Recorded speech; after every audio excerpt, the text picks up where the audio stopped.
समय कोर्ट में मामला नहीं था? क्या दोबारा जब पति पत्नी की तरह मुझे रखा गया उस समय चुनाव में मामला नहीं था? क्या जब लोकसभा चुनाव से पहले पवन जी मुझे अपने फ्लैट पे लेके गए उस समय कोर्ट में मामला नहीं था? क्या जब दोबारा पवन जी चुनाव के बाद मुझे 20 दिन 25 दिन लाके अपने घर में रखे उस समय कोर्ट में मामला नहीं था? और रही बात पति को याद करने की, आज मैं पति को याद कर रही हूँ, तो मैं आज से उनसे संपर्क करने की कोशिश नहीं कर रही हूँ, मैं बहुत पहले से संपर्क करने की कोशिश कर रही हूँ, लेकिन कभी उनके भाई द्वारा दुत्कार दिया जाता है, कभी उनके मतलब उनकी फैमिली से भी मैं कांटेक्ट, पवन जी से मेरी बात होती नहीं है, पवन जी मेरा फोन उठाते नहीं है, और मैं किसी और से बात करने की कोशिश करती हूँ तो वो लोग मुझसे इस तरीके से बात करते हैं। मैंने कई बार कोशिश किया था बात करने की पवन जी से, आज से नहीं बहुत टाइम से मैं कोशिश कर रही हूँ, लेकिन पवन जी मुझसे बात नहीं करते थे और यही रहा। आप लगातार उनसे संपर्क करना चाह रही हैं? जी, ये गलत बात है कि मैं चुनाव के टाइम उनसे संपर्क करने की कोशिश कर रही थी। मैं बहुत टाइम से उनसे बात करने की, हाँ, जब लोकसभा चुनाव के पहले हमारी कोई बातचीत नहीं थी, उस समय मैं भी संतुष्ट हो गई थी कि पवन जी ने मुझ पे डाइवोर्स फाइल कर दिया है। और पहले तो मैं ये क्लियर कर दूं लोगों से कि डाइवोर्स हमारी तरफ से नहीं फाइल हुआ है, डाइवोर्स पवन जी की तरफ से फाइल किया गया है। डाइवोर्स का केस पहले पवन जी ने डाला है, हमारी तरफ से नहीं हुआ। हमारी तरफ से शुरू से ही मैं लगी थी कि अपना रिश्ता बचा लूं। हाँ, जब डाइवोर्स फाइल हुआ था तो मैं मुझे भी हो गया कि चलो, मैं उस समय शांत हो गई कि उन्होंने डाइवोर्स फाइल कर दिया, वो नहीं रखना चाहते हैं, तो कब तक मैं ये चीजों को वो करूं, कब तक मैं झेलूं, तो मैं शांत हो गई थी। लेकिन दोबारा जब ये लोकसभा चुनाव में बुला के मुझे यूज किया गया, मेरे मांग में सिंदूर भरा गया, तो क्या मेरा कोई मान सम्मान नहीं है?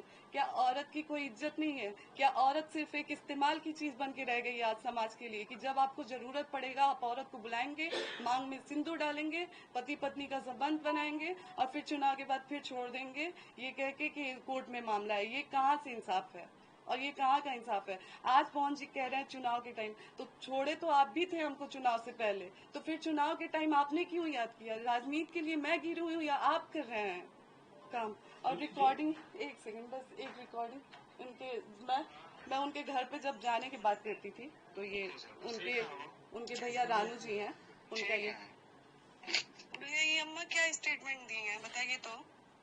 क्या चीज? कि पैसे पूछो है लोग कि ज्योति क्यों नहीं आई, तो बोली है कि पैसे, ज्योति को बस पैसा लेना था, पैसा लेके कितना पैसा दिए हैं लोग हमको?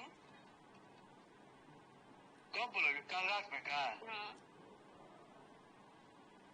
कितना पैसा आप बताइए कि इलेक्शन में कितना पैसा हमको दिया गया था? गाड़ी की बात है तो गाड़ी हम मांगे थे, कहीं दिखा दे पवन सिंह की हम उनसे गाड़ी मांगे हैं? एक और चीज बताइए भैया, चलिए आप समझदार है ना, आप बताइए कि जब तक मैं पवन सिंह की वाइफ हूँ, क्या पूरा पवन सिंह का मेरा नहीं है? आज अगर घरों पे हम आके रहना चाहे तो कोई हमको निकाल देगा? अब तो क्या करबो ना करबो हम क्या जानते हैं भाई, लेकिन जब कोर्ट में तलाक के केस चला था तो कोर्ट में भैया सुनिए, वकील हक लेके जावे क्या? अरे भैया आपसे बात, अरे पागल, हम जो तू कहत है कानून में कोई ऐसा नियम ही नहीं है। बात हम कह रहे हैं भैया, नहीं, कानून में कोई ऐसा नियम नहीं है। यही नियम है कि जब तक तलाक नहीं होता है तब तक आप जाके अपने नहीं, जब कोर्ट में जब तलाक के केस हम आ जाए भैया, हम आ जाए, आप लोग रोक लेंगे हमको? आइए, हम आ जाए, रोक लेंगे हमको? हाँ आइए। ठीक है, आप रोक लेंगे ना हमको? अरे मैं धारा ना यार, फालतू मत बोलो धारा।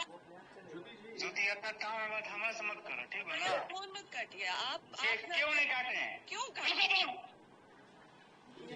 इसकी बात बताइए, आपकी और भाई की जी, ये आपके और ये पवन जी के बड़े भैया रानू जी से मेरी बात हुई थी, तो जब मैंने आने की बात किया तो ये लोग हमेशा मुझसे बहुत गंदे तरीके से बात करते थे मुझसे, हमेशा मुझे धमकी उमकी देते थे लोग कि आके दिखा दो, फिर हम लोग दिखाएंगे, ऐसे वैसे रिकॉर्डिंग।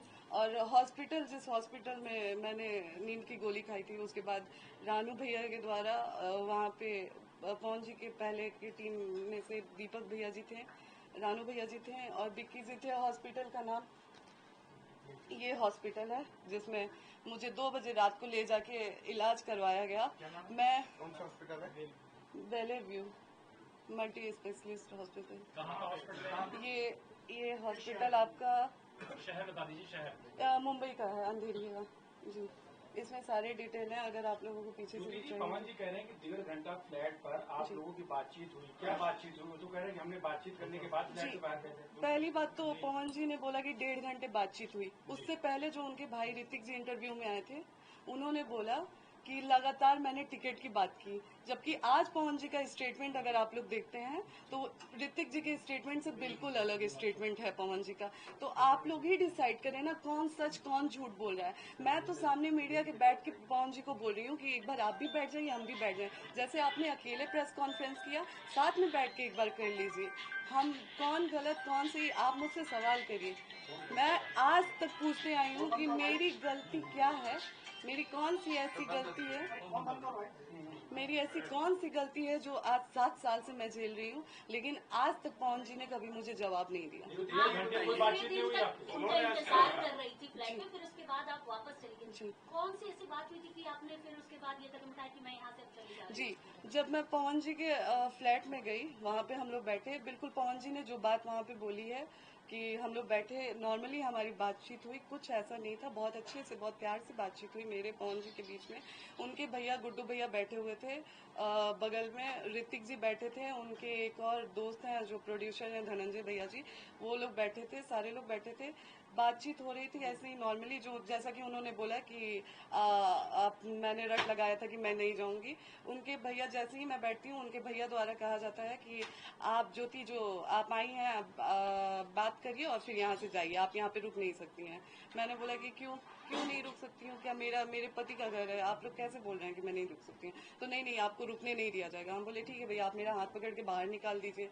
तो फिर उन्होंने बोला कि देखा, ये कुल फालतू बात मत करो, बस बात करो अपन, आइजा से जा। उस समय पवन जी ने एक शब्द नहीं बोला। और फिर चाय पानी वाली बात सच है कि उन्होंने चाय पानी के लिए बोला गया हम लोगों को कि चाय पानी पीजिए, आप लोग आराम से बैठिए। और फिर वहां से पवन जी निकल जाते हैं ये कह के कि 1 घंटे की मेरी मीटिंग है, 1 घंटे बाद आता हूँ, तो आपसे बैठ के बात करता हूँ। जैसे ही वो वहां से निकलते हैं, पीछे से 10